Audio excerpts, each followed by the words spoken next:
سیما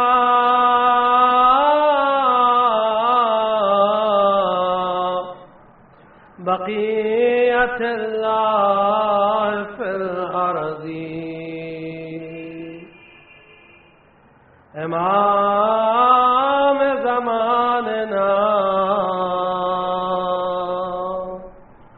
woolly امرنا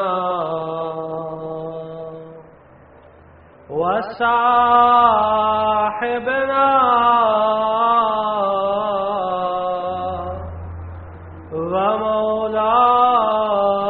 ومولانا وحبيبنا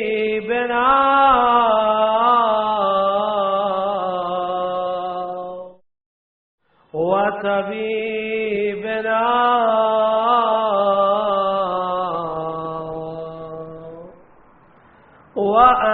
وأنيسنا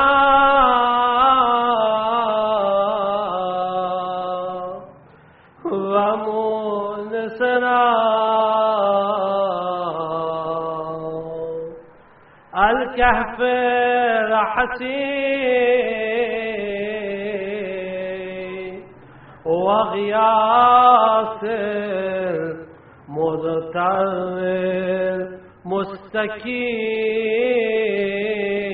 مستكين روحي وأرواح العالمين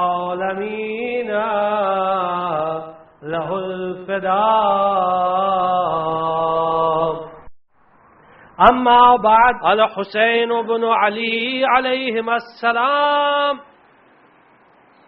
ما من شیعتنا الا صدیق شہید. صدق مولانا الحسین بن علی علیہم السلام. صلوات.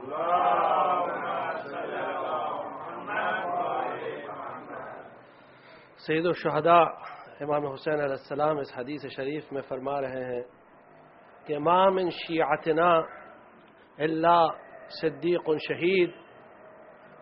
کوئی بھی شخص ہمارا شیعہ نہیں ہے مگر یہ کہ وہ صدیق ہے، شہید ہے. صدیق یعنی بہت زیادہ سچ بولنے والا، جو کبھی جھوٹ نہ بولتا ہو، اور شہید جو اللہ کی راہ میں شہید ہو. اور جب اصحاب رسول وہاں موجود تھے اس بزم میں، تو ایک صحابی جن کا نام تھا زید بن ارقم، انہوں نے سوال کیا فَأَنَّ يَكُونُ ذَلِكَ وَهُمْ يَمُوتُونَ عَلَى فُرُشِهِمْ. یہ کیوں کر ممکن ہے کہ آپ کا ہر شیعہ صدیق اور شہید ہو، یعنی بالخصوص شہید ہو، جبکہ ان میں سے اکثر ایسے ہیں جو بستر پر اپنے مر جاتے ہیں، یعنی اپنی نیچرل ڈیتھ مرتے ہیں. تو امام نے جواب میں فرمایا اما تتلو کتاب اللہ، کیا تم نے اللہ کی کتاب کی تلاوت نہیں کی کہ اللہ تعالیٰ فرماتا ہے الذین آمنوا باللہ ورسلہ اولئک هم الصدیقون والشہداء عند ربہم. جو لوگ اللہ اور اس کے رسول پر اور اس کے رسولوں پر ایمان رکھتے ہیں وہی لوگ صدیق ہیں، اور اپنے پروردگار کے نزدیک ان کا درجہ شہید کا درجہ ہے. گفتگو یہ تھی کہ صفات شیعہ کیا کیا ہے، شیعوں میں کون سی صفات پائی جانا چاہیے، اور اس کے ساتھ ساتھ عقائد کے کچھ پہلو پر روشنی ڈالی جا رہی تھی کہ جو تہمتیں اور الزامات شیعوں پر لگتے ہیں ان میں سے دو کا ذکر کل کیا تھا اور ان کے جوابات دیے تھے مختصراً. بات کو آگے بڑھانے سے پہلے کل ایک بزرگ نے یہاں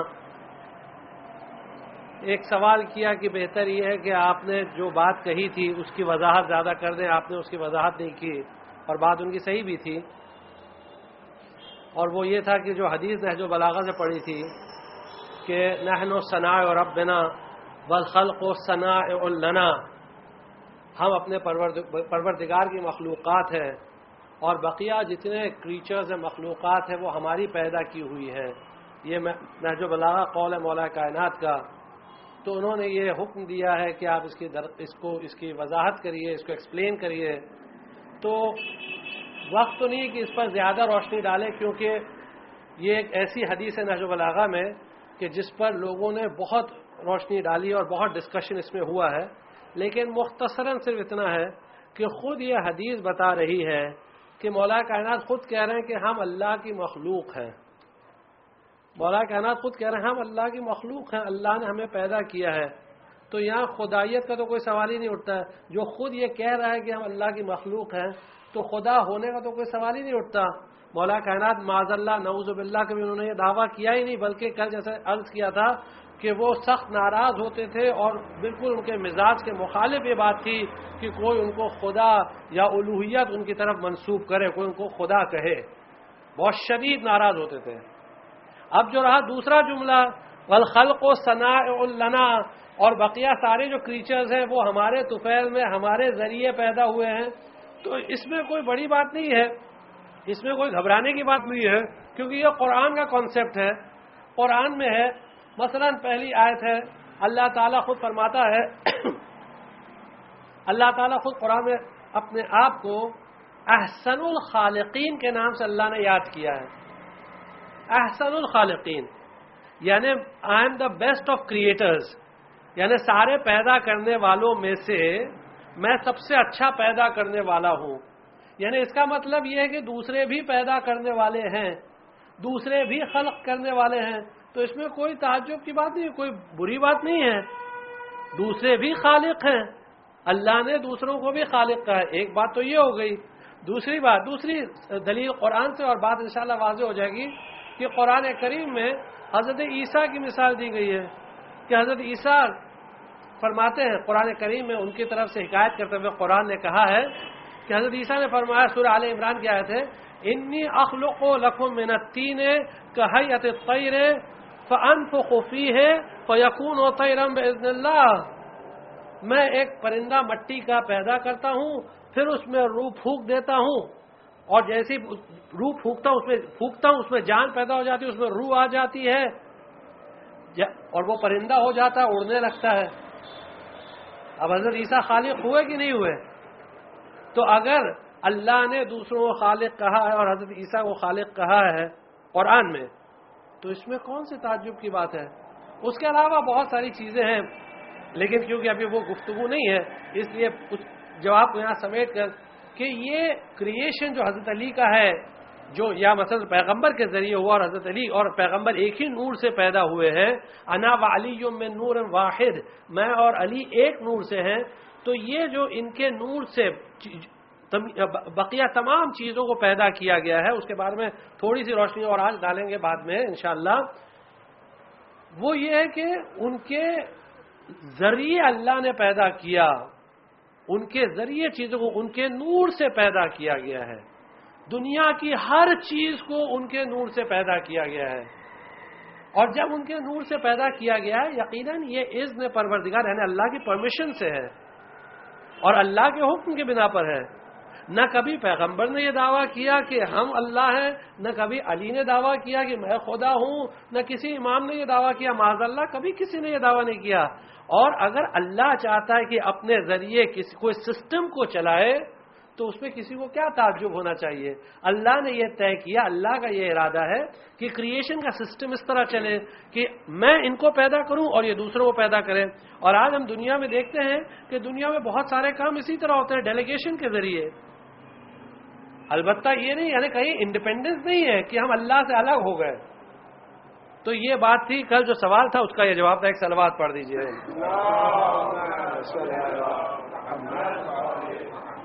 اور اچھی بات یہ کہ اگر لوگ کہیں بزرگ تو حکم دے تو ان کے حکم کی تعمیل کرنا واجب ہے، اور اگر دوسرے جوان اگر کوئی سوال کرے جو ہم نے کہا اس کے متعلق، ہاں صرف اس کے متعلق اگر کوئی سوال کرے تو بہت اچھی بات ہے، کیونکہ حدیثوں میں کہ حسن السؤال نصف الجواب، اچھا سوال آدھا جواب ہوتا ہے.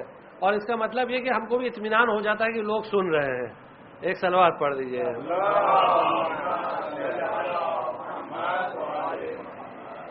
تو گفتگو تھی کہ جب زید بن ارقم نے پوچھا کہ آپ کا شیعہ سب شیعہ شہید کیسے ہو سکتے ہیں، امام نے فرمایا کیا تم نے اللہ کی کتاب نہیں پڑھی؟ کیا تم نے قرآن نہیں پڑھا ہے؟ قرآن میں اللہ تعالیٰ کہتا ہے الذین آمنوا باللہ ورسولہ، جو لوگ اللہ اور اس کے رسولوں پر ایمان لائے وہ صدیق بھی ہے، شہید بھی ہے اپنے پروردگار کے نزدیک۔ اب یہاں امام نے ایک ہی لفظ بیان کیا ہے، ایکچوئل اگر آپ دیکھیں ریالٹی میں امام نے صرف ایک ورڈ، اور وہ ہے ایمان۔ اگر کسی کے پاس ایمان ہے تو وہ صدیق بھی ہے، شہید بھی ہے۔ اب مسئلہ یہ اٹھتا ہے کہ ایمان کہتے کسے ہیں، ایمان کا مفہوم کیا ہے، ایمان کا مطلب کیا ہے۔ آج انشاءاللہ اگر اللہ نے توفیق دی تو مختلف پہلوؤں میں اس کو ڈسکس کریں گے۔ تو آئیے سب سے پہلے چلتے ہیں کہ قرآن کریم نے پہلے ڈسٹنگوش کیا ہے، فرق بتایا کہ ایمان اور اسلام میں فرق کیا ہے۔ ایمان اور اسلام تو الگ چیزیں ہوتی ہیں۔ تو قرآن میں اللہ تعالیٰ سورہ حجرات میں کہہ رہا ہے وَقَالَتِ الْأَعْرَابُ آمَنَّا، یہ اعراب یعنی جو ریگستان میں جو ڈیزرٹس میں رہتے ہیں ان کو اعرابی کہتے ہیں۔ تو یہ اعرابی یہ آپ کے پاس آ کر کہتے ہیں آمنا، ہم ایمان لائے۔ قل، اے پیغمبر آپ ان سے کہہ دیجئے کہ لم تؤمنو، تم ایمان نہیں لائے ہو، ولیکن قولوا اسلمنا، تم صرف اتنا کہو کہ ہم اسلام لائے ہیں، ایمان نہیں لائے ہیں، اسلام لائے ہیں۔ ولما يدخل الایمان فی قلوبکم، اور ابھی تک ایمان تمہارے دلوں میں داخل نہیں ہوا ہے، تمہارے دلوں میں اترا نہیں ہے۔ تم جو کچھ کہہ رہے ہو لا الہ الا اللہ محمد الرسول اللہ، یہ صرف زبانی ہے، یعنی حلق تک ہے، ابھی تک بات نیچے اتری نہیں ہے۔ لوگوں نے رسول اللہ سے پوچھا کہ اس کا مطلب کیا ہوا، حدیثوں میں ہے اس کا مطلب کیا ہوا کہ تم نے زبان سے کہا لا الہ الا اللہ محمد رسول اللہ، ابھی تک ایمان نہیں لائے ہو، صرف اسلام کے منزل پر ہو، بس تم کہو مسلمان ہیں، اس سے زیادہ نہیں۔ پیغمبر نے کہا اسلام وہ ہے کہ جس کے ذریعے جب کوئی کلمہ پڑھ دے لا الہ الا اللہ محمد رسول اللہ، تو اس کے بعد اگر وہ ظاہری طور پہ پڑھ دے تو اس کے بعد نکاح ہو سکتا ہے اس کے ساتھ، اور اس کے لیے میراث ہے، یعنی میراث اس کو ملے گی اگر کوئی مسلمان ہے۔ اس کے علاوہ اس کا خون حرام ہے، یعنی کہ اس کو کوئی قتل نہیں کر سکتا ہے، اس کو کوئی جسمانی اذیت نہیں پہنچا سکتا ہے، یہ سب مسلمانوں کے حدود ہیں۔ کہا پھر ایمان کی حد کیا ہے؟ کہا ایمان کی حد یہ ہے کہ لا الہ الا اللہ محمد الرسول اللہ کے ساتھ علی ولی اللہ کہے۔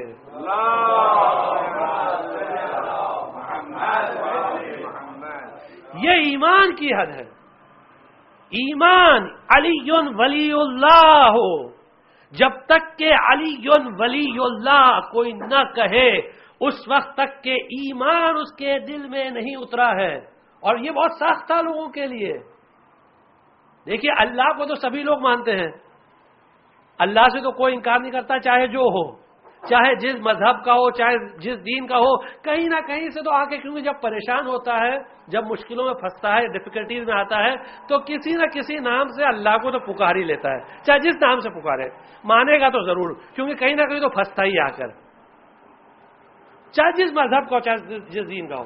لیکن جب سیکنڈ اسٹیج آتا ہے، یعنی پیغمبر رسالت وہ منزل آتی ہے، تو جب پیغمبر نے اعلان کیا کہ میں رسول اللہ ہوں، تو بڑی شدید مخالفت ہوئی، لوگوں نے بہت اپوز کیا۔ آپ جانتے ہیں، پوری تاریخ اسلام ہم سے بہتر جانتے ہیں، بہت اپوز کیا۔ پیغمبر مدینے گئے، اس کے بعد یعنی ان لوگوں نے جنگیں لڑتے رہے، کفار قریش لڑتے رہے، یہودی لڑتے رہے، تقریباً پیغمبر نے کل ملا کے ٹوٹل 77 وارز اور بیٹلز لڑی، 77، یعنی 23 سال کے پیریڈ میں، یا بلکہ 23 سال ہی کے، صرف 10 سال کا ہی ہے، کیونکہ 13 سال میں تو کوئی جنگ اور کوئی غزوہ تو ہوا نہیں، صرف 10 سال میں، 10 سال کے اندر 77 بیٹلز بہت بڑی چیز ہوتی ہے۔ آج ہم لوگ 3 بیٹلز لڑے ہیں، آج تک سب کو یاد ہے، اتنے بڑے ملک کو، وہاں 77 بیٹلز لڑی گئی، اور پیغمبر اس کے بعد پھر لوگوں نے اسلام لایا۔ بہرحال جب اسلام لے آئے تو سیکنڈ منزل تو طے ہو گئی، لیکن جب تھرڈ منزل آئی علی ولی اللہ والی تو وہ تو لوگ ہضم ہی نہیں کر سکتے تھے، وہ تو بہت ہی سخت تھی،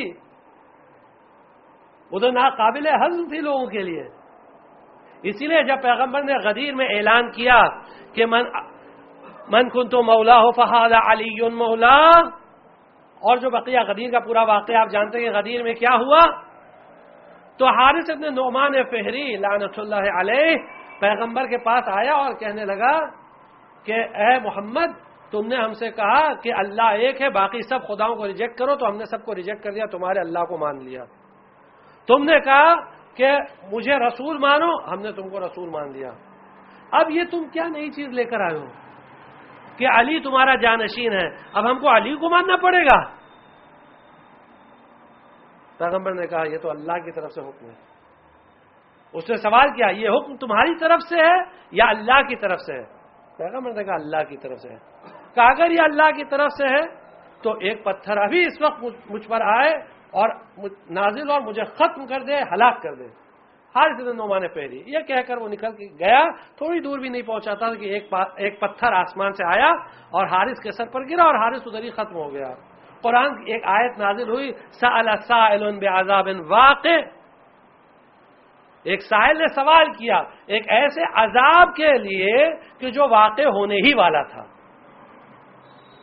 یہ عذاب واقع ہونے والا، اس نے سوال کیا، اس نے ڈیمانڈ کیا اللہ سے کہ عذاب کو مجھ پر نازل کر، تو اللہ نے اس عذاب کو نازل کیا۔ اسی لیے ایک شاعر نے بہت اچھا اس سلسلے میں شعر کہا ہے کہ حارث نے انکار کیا تو قہر خدا نے بتلایا، جو بھی کرے انکار خدا کے ہاتھ سے پتھر کھایا ہے۔ پھر اہل جہاں انکار نہ کرنا، کل جو خدا تھا آج بھی ہے، حارث جیسا پاس خدا کے اور بھی پتھر رکھا ہے۔ ایک صلوات پڑھ دیجیے۔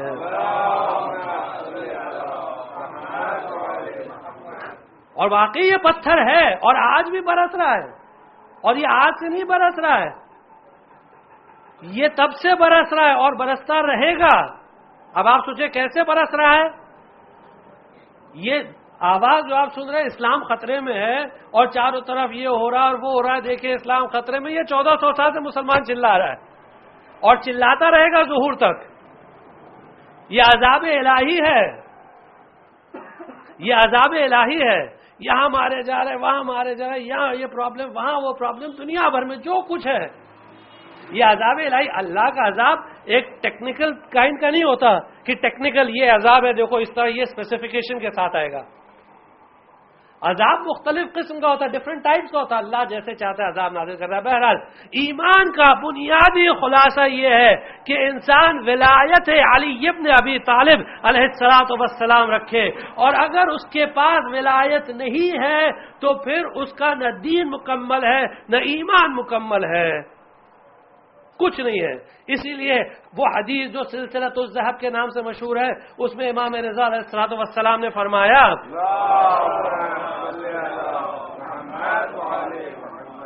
کلمۃ لا الہ الا اللہ حصنی ومن دخل حصنی امن من عذابی۔ یہ کلمہ لا الہ الا اللہ اللہ کہہ رہا ہے، یہ امام رضا علیہ السلام نقل کرتے ہیں اپنے والد سے، وہ اپنے والد سے رسول اللہ تک۔ رسول اللہ فرماتے ہیں کہ جبرائیل میرے پاس آئے اور جبرائیل نے کہا کہ اللہ آپ کو سلام کہہ رہا ہے اور اللہ آپ سے یہ کہہ رہا ہے کہ آپ اس بات کا اعلان کریے کہ کلمۃ لا الہ الا اللہ حصنی، کلمہ لا الہ الا اللہ میرا قلعہ ہے، ومن قالها دخل حصنی، جس نے یہ کلمہ کہا وہ میرے قلعے میں داخل ہوا، قلعہ یعنی فورٹ، وہ میرے قلعے میں داخل ہوا، اور جو میرے قلعے میں داخل ہوا وہ میرے عذاب سے محفوظ ہوا، وہ سیف ہو گیا، پروٹیکٹڈ ہو گیا میرے پنشمنٹ سے۔ اللہ کہتا ہے میرا پنشمنٹ اس پر نہیں آئے گا جس نے لا الہ الا اللہ کا۔ اب لوگ خوش ہو گئے کہ دیکھو ہم نے بھی لا الہ الا اللہ کا، محمد رسول اللہ کا، ہم بھی سیف ہو گئے۔ پھر امام رضا علیہ السلام فرماتے ہیں کہ اس کے بعد بشرطہا و شروطہا، لیکن لا الہ الا اللہ کی شرطیں ہیں، وَأَنَا مِن شُرُوطِهَا، اور میں ان شرطوں میں سے ہوں. یعنی جب تک کہ ولایت علی ابن ابی طالب اور ائمہ معصومین علیہم السلام نہ ہو، اس وقت تک کہ انسان کا دین مکمل نہیں ہے، اس کا لا الہ الا اللہ مکمل نہیں ہے، اور اس کے لیے جنت نہیں ہے.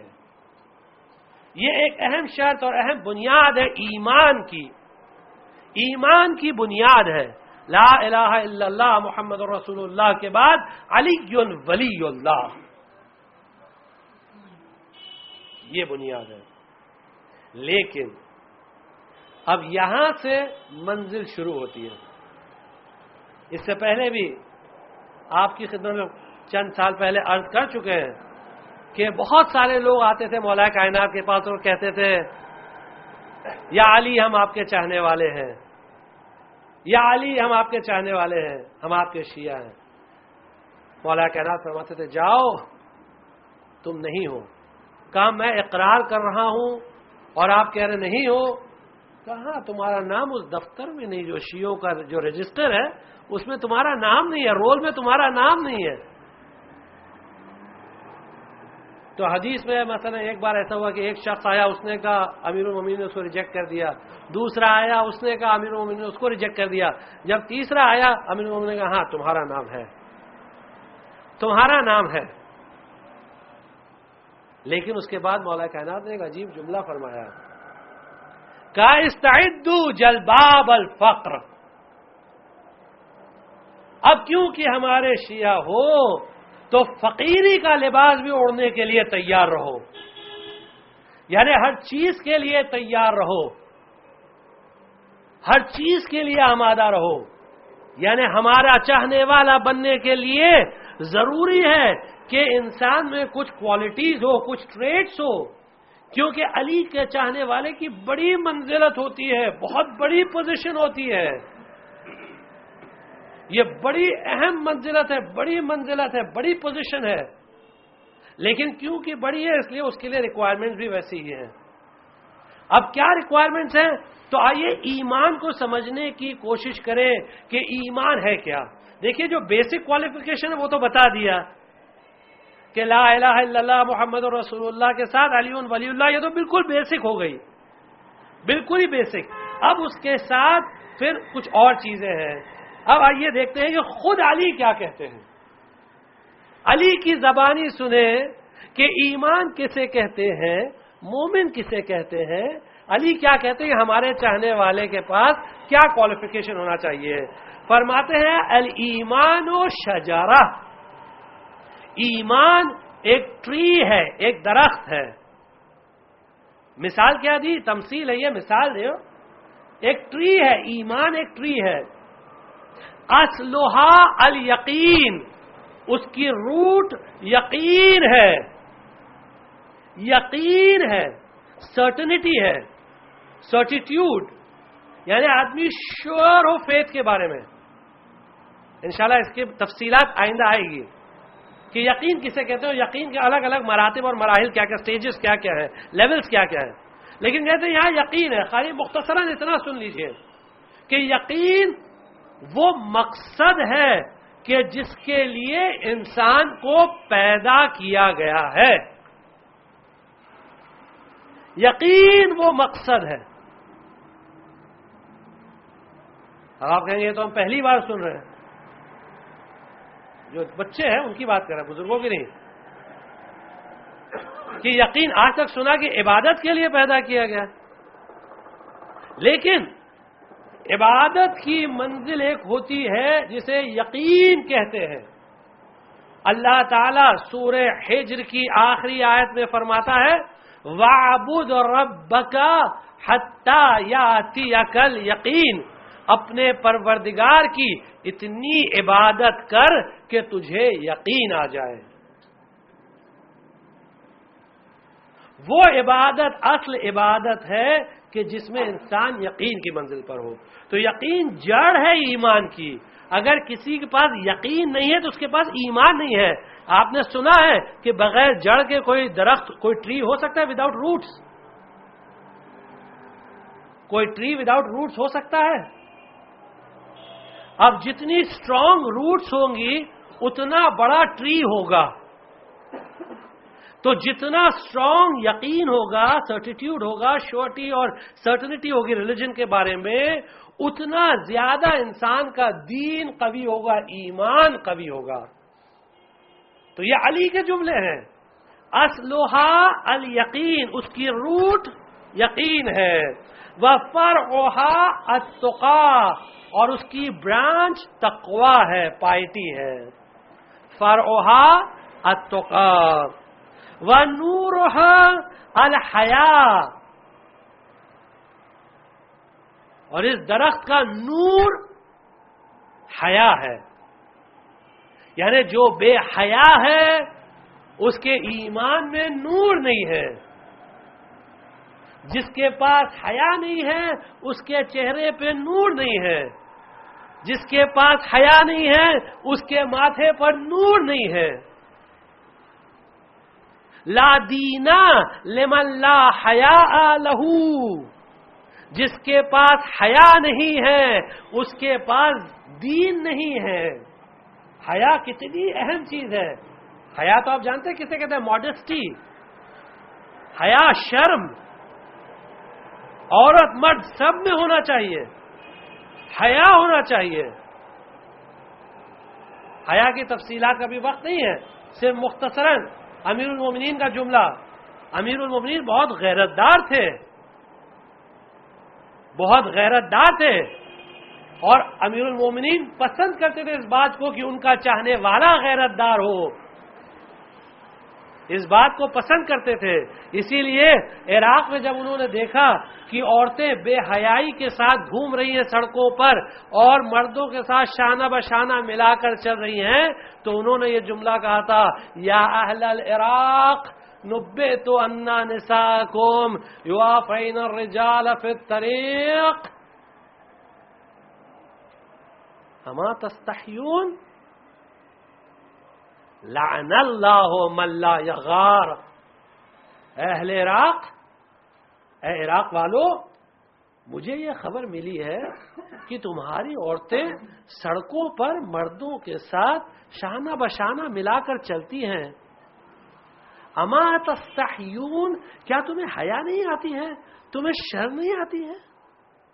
لعن اللہ من لا یغار، اللہ کی لعنت ہو اس شخص پر کہ جس میں غیرت نہ ہو، جس میں حیا نہ ہو. اللہ کی لعنت ہے اس شخص پر، وہ شخص رحمت الہی سے دور ہے. علی ہے، غیرت دار ہے، تو کہتے ہیں نورھا الحیا. مرد کے لیے حیا یہ ہے کہ وہ نامحرم کو کھل کر دیکھے، خیانت کرے. آج کے اصطلاح میں فلمز دیکھ رہا ہے، سیریلز دیکھ رہا ہے، حرام کاری کر رہا ہے، اور کچھ محسوس بھی نہیں ہو رہا کہ ہم کوئی غلط کام کر رہے ہیں. محسوس بھی نہیں ہو رہا ہے. یعنی اتنی حیا مر چکی ہے کہ اب احساس بھی نہیں ہوتا کہ ہم کوئی غلط کام کر رہے ہیں. دیکھیے، گناہ تو سب لوگ کرتے ہیں، اور سب سے بڑے گنہگار ہم ہیں، سب سے بڑے، بغیر کسی تکلف اور تعارف کے، بغیر کسی فارمیلٹی کے کہتے ہیں، اور کوئی فالس ماڈسٹی نہیں ہے. سب سے بڑے گنہگار ہم ہیں. انسان گناہ، سب، ہر انسان معصوم صرف 14 تھے، گنہگار سب لوگ ہیں. لیکن کم سے کم انسان میں اتنا ہونا چاہیے کہ اگر گناہ کرے تو غیرت تو محسوس کرے، اس بات کا احساس تو ہو کہ ہم گناہ کر رہے ہیں. کم سے کم یہ تو فیل ہو کہ ہم گنہگار ہیں، پھر جا کر توبہ کرے، استغفار کرے. اور یقین جانیے، یہ ایک عجیب چیز ہے، یہ قرآن کی روشنی میں کہہ رہے ہیں، جب انسان سے کوئی گناہ ہوتا ہے اور اس کے بعد وہ توبہ اور استغفار کرتا ہے تو اس کا درجہ بلند ہوتا ہے، پریویس سٹیج سے اور ہائی چلا جاتا ہے. وہ گناہ کرنے سے پہلے جس سٹیج پہ تھا، اس سٹیج پہ گناہ کے بعد ایک ہائر سٹیج پہ چلا جاتا ہے.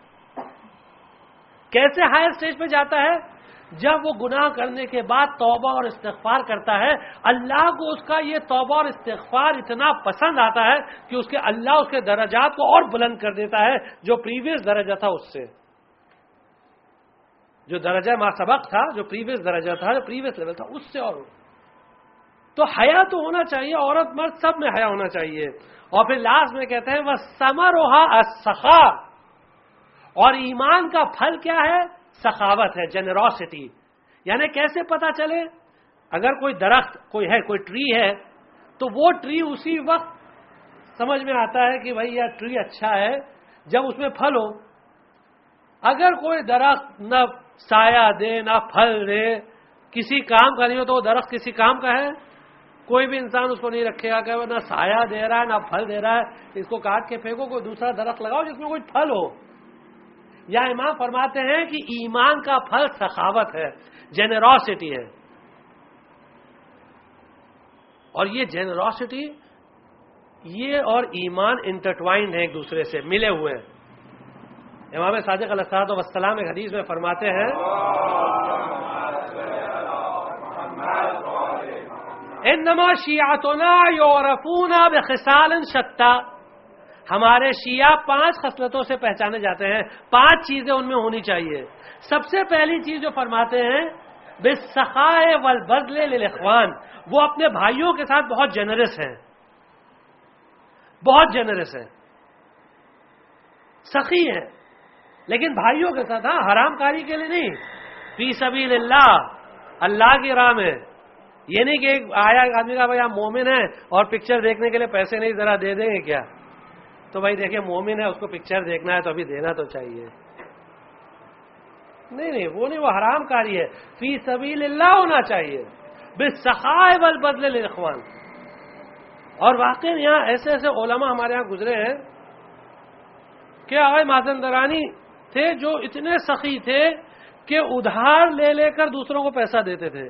اگر کوئی مانگنے والا آتا تھا، کیونکہ بڑے عالم دین تھے، کربلا میں رہتے تھے، بڑے عالم دین تھے، اور اگر کوئی آتا تھا مانگنے اور ان کے پاس نہیں رہتا تھا تو ادھار لیتے تھے کسی پیسے والے سے اور اس کو پیسہ دیتے تھے، اور ادھار باقی رہتا تھا. پھر اس کے بعد جب ہندوستان سے کوئی نواب جاتا تھا، یہ ان کی سوانح حیات میں لکھا ہوا ہے کہ جب ہندوستان سے کوئی نواب یا زمیندار جاتا تھا زیارت کے لیے تو اس سے کہتے تھے کہ دیکھو میں نے ادھار لیا، اب یہ مجھے دینا یا قرض ادا کرنا ہے. تو وہ زمیندار یا نواب جو ہوتے تھے، پہلے یو پی بہار میں جو بڑے بڑے نواب تھے، وہ ان کو پیسہ دیتے تھے اور وہ اپنا ادھار ادا کرتے تھے. حتیٰ کہ گھر میں ایک پنکھا رکھا ہوا تھا. ایک بار ایک آدمی مانگنے آیا، ان کے پاس کچھ نہیں تھا، تو اس ٹائم میں پنکھا یعنی بہت بڑی لگژری تھی اس زمانے میں. تو انہوں نے اپنا پنکھا اٹھا کے دے دیا. سیلنگ فین نہیں ہوتا تھا، ٹیبل فین ہوتا تھا، اور وہ بھی پرانے قسم کا ایک دم. وہ اٹھا کے دے دیا، کاپر کا ہوتا تھا. وہ اٹھا کے دے دیا کہ بھائی یہ لے جاؤ. چلو، گھر والے سمجھے چور لے گیا، شور مچانے لگے. وہ اپنا بیٹھے مطالعہ کرے، اسٹڈی کرے، تو ان کے کانوں میں آواز آئی. کہا کیا ہوا؟ کہا چور پنکھا لے گا. کہا چور نہیں لے گا. چور پہ کیوں تہمت لگا رہے ہو؟ میں نے لے کے دیا. ایک مانگنے والا آیا تھا، میرے پیسے نہیں تھے، میں نے پنکھا اٹھا کے دے دیا. سامرا گئے زیارت کے لیے، وہاں مریض ہو گئے، بیمار ہو گئے. آغا شیرازی، مرزا شیرازی، بہت بڑے عالم دین، بہت بڑے مرجع تقلید، ان کو پتہ چلا آغا مازندرانی مریض ہیں، ان کی عیادت کے لیے آئے. کہنے لگے کہ سنا بیمار ہو. آغا مازندرانی رونے لگے. آغا شیرازی نے پوچھا رو کیوں رہے ہو؟ کیا بات ہے؟ رونے کی کیا بات ہے؟ موت سے کیوں گھبراتے ہو؟ تم نے تو اتنی خدمت کی دین کی. کہا میں موت سے نہیں گھبرا رہا ہوں، موت سے نہیں ڈر رہا ہوں، میں اس لیے رو رہا ہوں کہ میں یہ سوچ رہا ہوں ابھی مرنے میں امام زمانہ سے ملاقات ہوگی اور امام زمانہ مجھ سے پوچھیں گے کہ اے مازندرانی تمہارا اتنا مرتبہ تھا، اتنا درجہ تھا لوگوں کے درمیان کہ تم سخاوت کر سکتے تھے، تم نے اور سخاوت کیوں نہیں کی؟ تم اتنے میں کیوں رک گئے؟ تم کو اور سخی ہونا چاہیے تھا.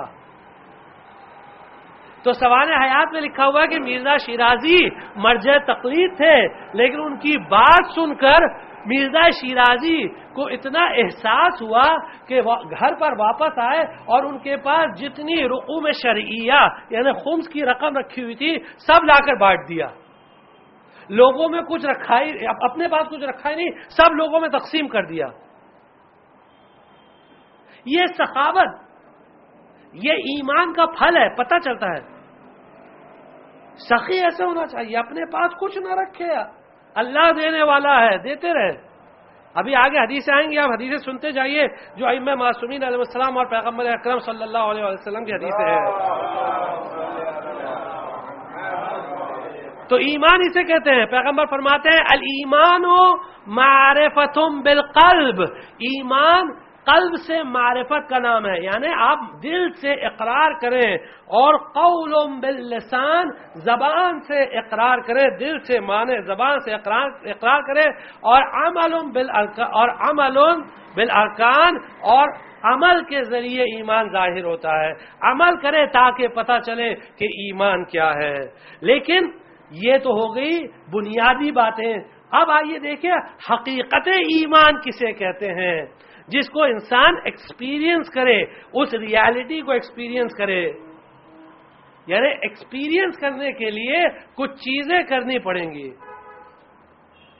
اور وہ کیا ہے کہ پیغمبر امام صادق علیہ الصلوۃ والسلام فرماتے ہیں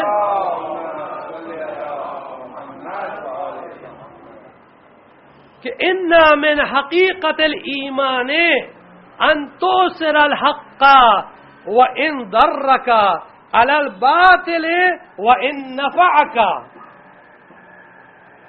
قول معصوم ہے. حقیقت ایمان یہ ہے کہ جب حق و باطل تمہارے سامنے آئے تو تم حق کو پریفر کرو، ٹروتھ کو پریفر کرو، چاہے وہ نقصان ہی کیوں نہ پہنچائے تم کو، اس باطل پر جو تم کو فائدہ پہنچائے، اس باطل پر. اور واقعاً حقیقت یہ ہے کہ اگر آپ کو تاریخ میں دیکھنا ہے تو کل میں نے آپ سے وعدہ کیا تھا کہ سعید ابن جبیر کی داستان آپ کو سناؤں گا کہ سعید ابن جبیر چوتھے امام کے بڑے ارادت مند، عقیدت مند تھے، بہت چاہتے تھے امام کو. اور یہ عجیب نعمت پروردگار ہوتی ہے. آپ دیکھیں گے کچھ بچے ایسے ہوتے ہیں کہ ماں باپ گھر میں ایسی تربیت کرتے ہیں کہ بچپن سے ہی جیسے ہی وہ تھوڑا سا بڑے ہوتے ہیں، چھوٹے سے 1 سال، مشکل سے 1.5 سال، اور یا حسین کرنے لگتے ہیں. یہ گھر کا ماحول ایسا ہے، یہ گھر کی تربیت ہے. ہر ماں باپ کو چاہیے کہ بچوں کو حسین کی محبت پر، آل محمد کی محبت پر تربیت کرے.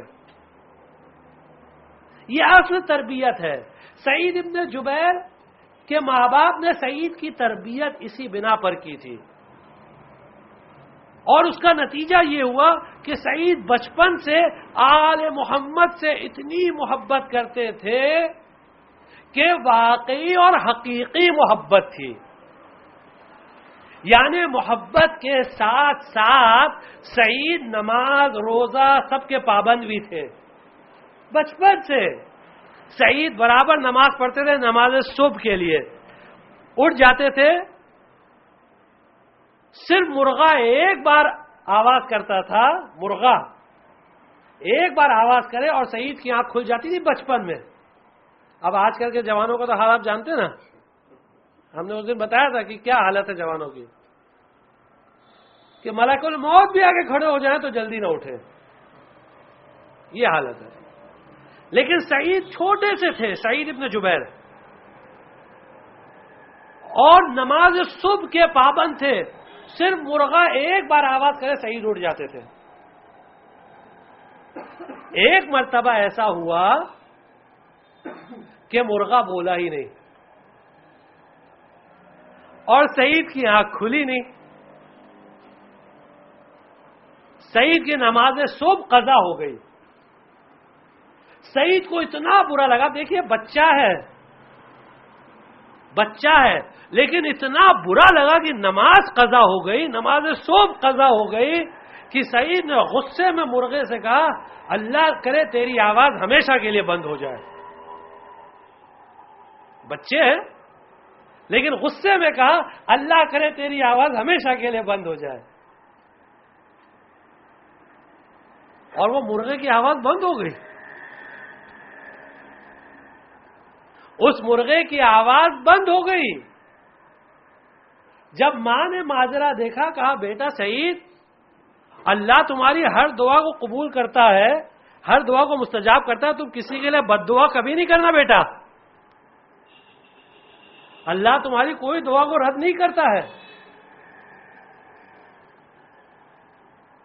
سعید نے کہا ٹھیک ہے، بچہ ہے اور منزلت دیکھیے، کیوں آل محمد کی اتنی محبت ہے، اتنی ارادت ہے، اتنے نزدیک ہیں علی سے اور آل علی سے کہ اللہ نے اتنی زبان میں تاثیر ڈالی. اب یہ سعید بڑے ہوئے، عمر نکل گئی، بڑے ہوتے ہوتے حجاج کا دور آیا. حجاج گورنر تھا، حجاج ابن یوسف ثقفی لعنت اللہ علیہ. 20 سال حجاج نے حکومت کی، گورنر تھا 20 سال، اور 20 سال میں اس نے 1,20,000 سادات اور شیعوں کو قتل کیا، اور زیادہ تر اس کو لطف اس میں آتا تھا اس خبیث کو کہ میری آنکھوں کے سامنے مارا جائے. حجاج ابن یوسف، حجاج کو خبر ملی کہ ایک شخص ہے جس کا نام سعید ابن جبیر ہے اور وہ آل محمد سے بے پناہ محبت کرتا ہے.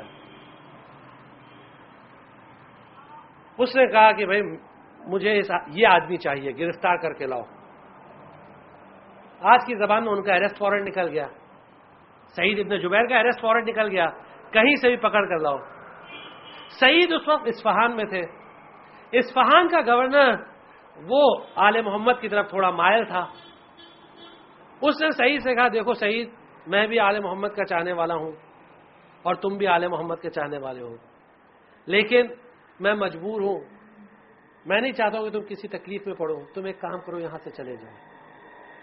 سعید نے کہا ٹھیک ہے. سعید نے اصفہان چھوڑ دیا، قم آئے. قم میں کچھ دن رہے، زیادہ کہیں رہ بھی نہیں سکتے تھے کیونکہ خبر پہنچ جاتی تھی. سعید کی شخصیت تھی، برجستہ شخصیت تھی، پرومیننٹ پرسنالٹی تھی. قم میں رہے، پھر وہاں لوگوں کو پتا چلا کہ سعید یہاں ہے تو قم چھوڑ کر چلے گئے، آذربائیجان آئے. آذربائیجان میں کچھ دن تک تھے، وہاں پتا چل گیا کہ سعید یہاں ہے. آذربائیجان چھوڑ کے آئے عراق، وہاں عبد الرحمن ابن محمد نے حجاج کے خلاف بغاوت کر دی تھی تو عبد الرحمن ابن محمد کی فوج کو جوائن کر لیا. لیکن کیونکہ عبد الرحمن ابن محمد کی فوج بہت ہی چھوٹی تھی اور حجاج بہت بڑا، بہت پاورفل، یعنی بنی امیہ کی حکومت بہت بڑی تھی.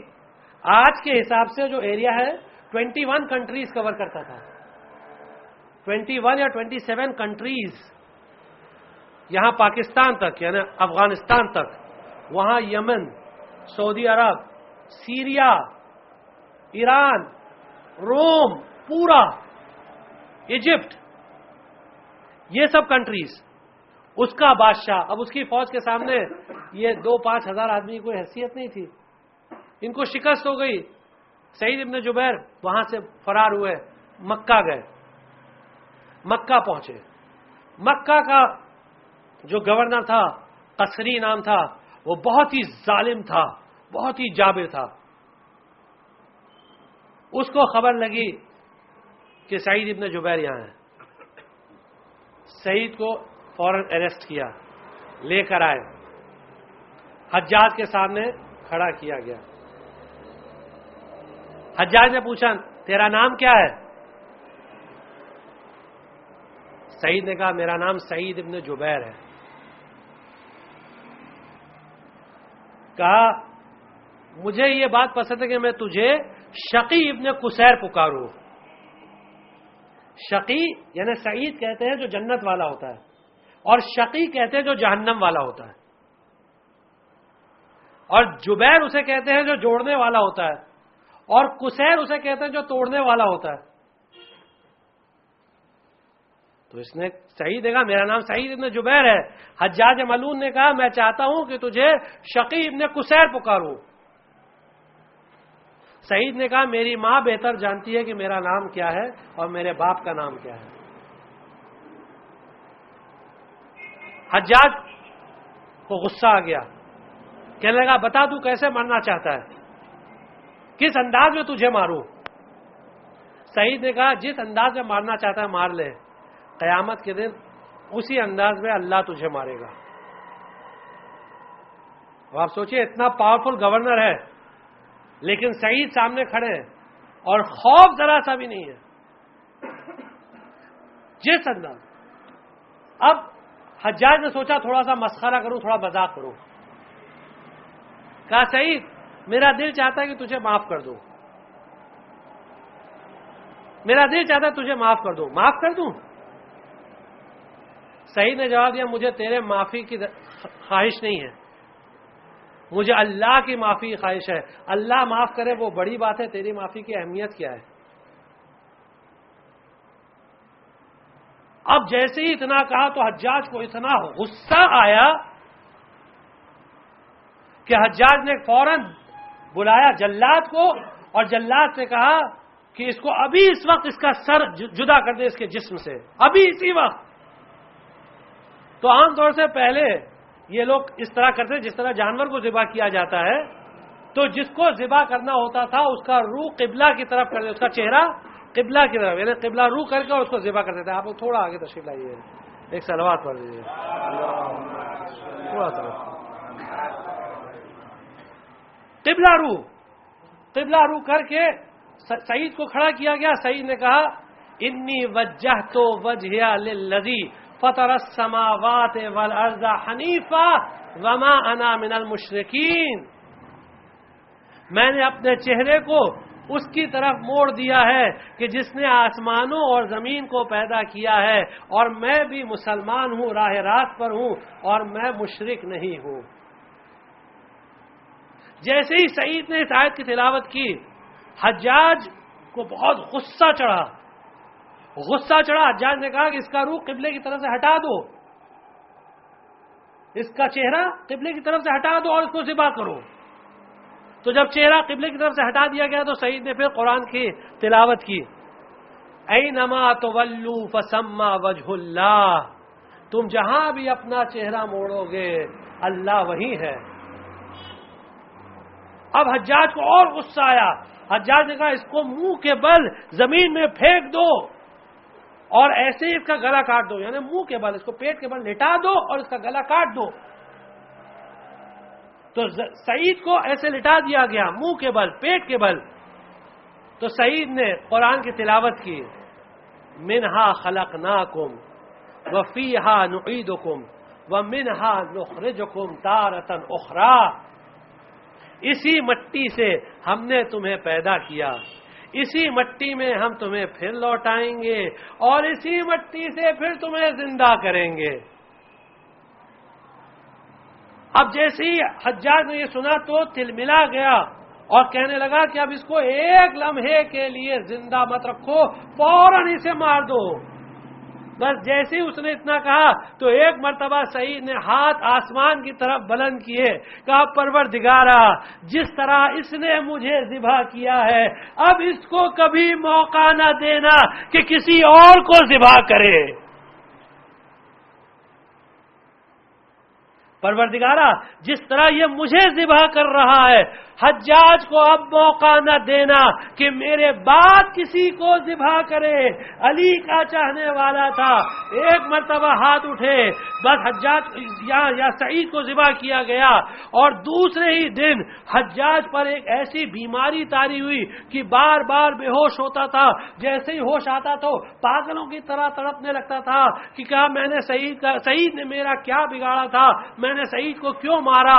پھر جیسے ہی پھر بے ہوش ہوتا تھا، پھر آنکھ کھلتی تھی، پھر یہی جملہ دہراتا تھا، یہی حالت اس کی ہوتی تھی. اور 15 دن صرف حجاج زندہ رہا اور 15 دن میں حجاج ختم ہو گیا. وہ سعید جس نے زندگی کی ابتدا میں ایک بچے ہونے کی حیثیت سے اس مرغے کے لیے بد دعا کی تھی، اور ماں نے کہا تھا بیٹا کسی کے لیے بد دعا نہ کرنا، اللہ تیری ہر دعا کو قبول کرتا ہے. آج زندگی کے آخر میں سعید کے ایمان کا وہ لیول ہے کہ ایک مرتبہ ہاتھ اٹھا کر کہا تو اللہ نے دنیا کے اس زمانے کے ظالم ترین انسان پر ایسا عذاب نازل کیا کہ 15 دن تک حجاج تڑپتا رہا، بے چین ہوتا رہا، بے ہوش ہوتا رہا، دنیا تماشا دیکھتی رہی، اور پھر حجاج مر گیا. یہ ایمان کا لیول ہے. جو علی کو چاہتا ہے اس کا ایمان ایسا ہوتا ہے. اور کربلا میں ایک ایسا ہی شخص تھا کہ جس کا ایمان ایسا تھا ابتدا سے کہ حدیثوں میں ملتا ہے کہ امام حسین علیہ السلام جب بہت چھوٹے تھے، ان کے پیچھے پیچھے ایک ان سے بڑا لڑکا امام کے پیچھے پیچھے چلتا تھا، اور امام کی جو پیر کے جہاں جہاں نشان بنتے تھے اس خاک کو اٹھا کر چومتا رہتا تھا، اس خاک کو اٹھا کر سر پر اپنے رکھتا تھا۔ کہا بچہ کہتا تھا یہ میرے مولا کی خاک ہے، اتنی محبت حسین سے کرتا تھا۔ پیغمبر نے جب یہ ماجرا دیکھا تو پیغمبر نے صحابی سے کہا ذرا دیکھو یہ لڑکا ہے کون؟ کہا یہ مظاہر کا لڑکا ہے، اسے حبیب کہتے ہیں، اور یہ آپ کے نواسے سے بے پناہ محبت رکھتا ہے، بڑی محبت رکھتا ہے۔ یہ حبیب ابن مظاہر تھے کہ جب کربلا میں امام گر گئے نرغہ آدھا میں، جناب زینب بے چین ہو کر کہنے لگی بھیا آپ بھی اپنے دوستوں کو بلائیے، آپ بھی اپنے کسی رفیق کو بلائیے جو آپ کی آواز پر لبیک کہے۔ تو امام نے خط لکھا من الحسین ابن علی الى الرجل الفقیہ حبیب ابن مظاہر الاسدی۔ یہ خط حسین ابن علی کی طرف سے ہے، اور کس کے لیے ہے؟ رجل فقیہ کے لیے، فقیہ عالم حبیب ابن مظاہر۔ حبیب دسترخوان پر بیٹھے ہوئے کہ ایک مرتبہ دروازے پر دستک ہوئی، حبیب آئے دروازے پر، کہا کون؟ کہا انا برید الحسین، میں حسین کا قاصد ہوں، حسین کا خط لے کر آیا ہوں۔ حبیب نے خط کو لیا، حسین کا خط، میرے مولا کا خط، میرے آقا کا خط۔ حبیب نے خط کو چوما، بوسہ دیا، سر پر رکھا، خط کو کھولا اور پڑھنا شروع کیا۔ امام نے خط میں لکھا تھا حبیب تم تو جانتے ہو کہ رسول اللہ سے ہماری کیا رشتہ داری ہے، تم تو جانتے ہو کہ رسول اللہ سے ہماری کیا قرابت ہے، اگر تم ہمارے حالات سے واقف نہیں ہو تو حبیب جان لو کہ ہم نرغہ آدھا میں گھرے ہوئے ہیں، ہم چاروں طرف سے دشمنوں میں گھرے ہوئے ہیں، حبیب اگر ہو سکے تو ہماری مدد کے لیے آ جاؤ، اگر ہو سکے تو ہماری مدد کے لیے آ جاؤ۔ بس حبیب نے خط پڑھا، بس بیٹھ گئے۔ زوجہ نے پوچھا کیا بات ہے، کس کا خط ہے؟ کہا میرے مولا میرے آقا حسین ابن علی کا خط ہے۔ کہا کیا لکھا ہے؟ کہا میرا مولا دشمنوں میں گھرا ہوا ہے اور مجھے مدد کے لیے بلایا ہے۔ تو کہا کیا خیال ہے؟ کہا تم تو جانتی ہو کہ حالات کیسے ہیں، اب ان حالات میں جا کر مدد کرنا مناسب نہیں ہے۔ کہا تم آقا کی مدد کے لیے نہیں جاؤ گے؟ تو تم ایک کام کرو حبیب، تم گھر پر بیٹھو، میں جا کر اپنے آقا کی مدد کروں گی۔ بس جیسے حبیب نے جملہ سنا، حبیب نے کہا مومنہ میں تو صرف تیرے ایمان کا امتحان لے رہا تھا، میں تو صرف دیکھنا چاہ رہا تھا کہ تیرا ایمان کتنا قوی ہے، ارے میرے آقا نے بلایا ہے اور میں نہ جاؤں؟ بس حبیب نے ایک مرتبہ غلام کو آواز دی اور کہا کہ سواری کو لے کر جاؤ، شہر کے باہر جا کر کھڑے ہو جاؤ اور فلاں مقام پر جا کر کھڑے ہو جاؤ، آقا نے نصرت کے لیے بلایا ہے اور مجھے جانا ہے۔ غلام سواری کو لے کر گیا، اس منزل پر جا پہنچا، تھوڑی دیر بعد حبیب گلیوں سے ہوتے ہوئے اس مقام پر پہنچے جہاں غلام کھڑا تھا سواری کے ساتھ۔ تو حبیب نے کیا منظر دیکھا، حبیب نے کیا منظر دیکھا، عجیب منظر دیکھا کہ گھوڑے کی آنکھوں سے آنسو جاری ہیں اور غلام سمجھا رہا ہے کہ اے عزب با وفا تو گھبرا مت، اگر میرا آقا حسین ابن علی کی نصرت کے لیے نہ جا سکا تو میں تجھے لے کر چلوں گا، میں تیرے ساتھ چلوں گا۔ بس حبیب سے دیکھا نہ جا سکا یہ منظر، حبیب چیخ اٹھے کہ اے فرزند رسول آپ پر یہ وقت آ گیا ہے کہ جانور آنسو بہا رہے ہیں، جانور آنسو بہا رہے ہیں اور غلام آپ کی نصرت کے لیے تیار ہیں۔ بس حبیب آئے اور ایک مرتبہ گھوڑے پر سوار ہوئے اور غلام سے کہنے لگے کہ اے غلام تو نے میری بڑی خدمت کی، تو نے میری خدمت کی، جا میں نے اللہ کی راہ میں تجھے آزاد کر دیا، جا آج سے تو آزاد ہے۔ غلام نے پلٹ کر کہا آقا انصاف نہیں کیا، جب تک اپنی خدمت لینا تھا تو خدمت لیتے رہے، اور جب فرزند زہرا کی خدمت کا وقت آیا ہے تو مجھے چھوڑ کر جا رہے ہو۔ میں نہیں چھوڑوں گا، میں بھی جاؤں گا فرزند زہرا کی خدمت کے لیے، شہادت کے لیے میں بھی آمادہ ہوں۔ حبیب نے غلام کو لیا اور چلے کربلا کی طرف، کربلا کی طرف چلے۔ جیسے ہی خیام حسینی کے نزدیک پہنچے، ایک مرتبہ حسین نے دیکھا کہ غبار اٹھا، حسین اپنی جگہ پر سے کھڑے ہوئے، کہنے لگے کہ اے میرے چاہنے والوں کھڑے ہو جاؤ، میرا بچپن کا دوست حبیب ابن مظاہر آ رہا ہے، میرا بچپن کا جانثار حبیب آ رہا ہے، جاؤ بڑھ کر حبیب کا استقبال کرو، جاؤ بڑھ کر حبیب کا استقبال کرو۔ بس اصحاب میں خوشی کی لہر دوڑ گئی، شور اٹھا، سب خوش ہوئے کہ ایک مرتبہ یہ خوشی کی آواز خیام حسینی تک پہنچی، خیموں تک پہنچی۔ جب خیموں تک پہنچی تو جناب زینب نے پوچھا فضا یہ خوشی کی لہر کیسی ہے؟ جب سے ہم آئے ہیں یہاں تو صرف بری خبریں آ رہی ہیں، یہ آج خوشی کیسی؟ بس فضا نے جا کر پوچھا، سوال کیا کہ یہ خوشی کیوں ہے؟ پتہ چلا حبیب ابن مظاہر آئے ہوئے ہیں، حبیب آئے ہوئے۔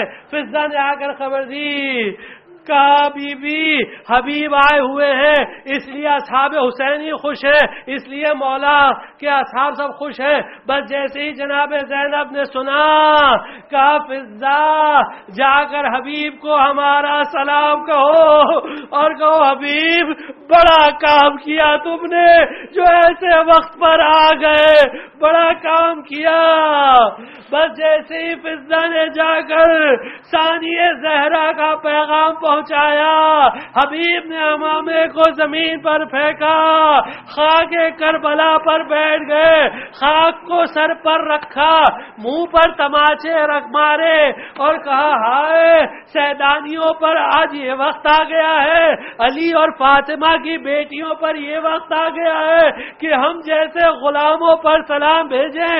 میں کہوں گا حبیب یہ ابتدائے مصائب ہے، ارے جب انتہائی مصائب ہوگی، ارے جب عصر عاشورہ آئے گی تو امام حسین علیہ السلام یہ پیغام دیں گے، اے بیٹا سید سجاد جب تم شام سے رخصت ہو کر مدینے جانا تو ہمارے شیعوں کو ہمارا سلام کہنا اور کہنا شیعتی ما ان شرب تم ما عذب فذکرونی، اے میرے شیعوں، اے میرے چاہنے والوں جب ٹھنڈا پانی پینا تو میری پیاس کو یاد کرنا، اور جب کسی بےکس اور مجبور کو دیکھنا تو میری بے کسی کو یاد کرنا۔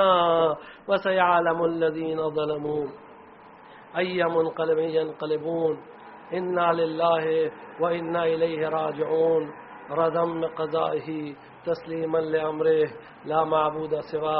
پروردگارہ امام زمان علیہ السلام کے ظہور میں تعجیل فرما، پروردگارہ امام زمان علیہ السلام کے ظہور میں تعجیل فرما، ہم کو ان کے اعوان و انصار میں شمار فرما، پروردگار ہمارے ایمان کو قوی کر، پروردگارہ جو لوگ دنیا میں پریشان حال ہیں ان کی پریشانیوں کو دور فرما، جو مقروض ہیں ان کے قرضوں کو ادا فرما، جو مریض ہیں ان کو شفاء کامل و عاجل عطا فرما، جو لاولد ہیں ان کو اولاد نیک اور صالح عطا فرما، پروردگارہ ہم کو دنیا میں زیارت حسین اور آخرت میں شفاعت حسین سے مشرف فرما۔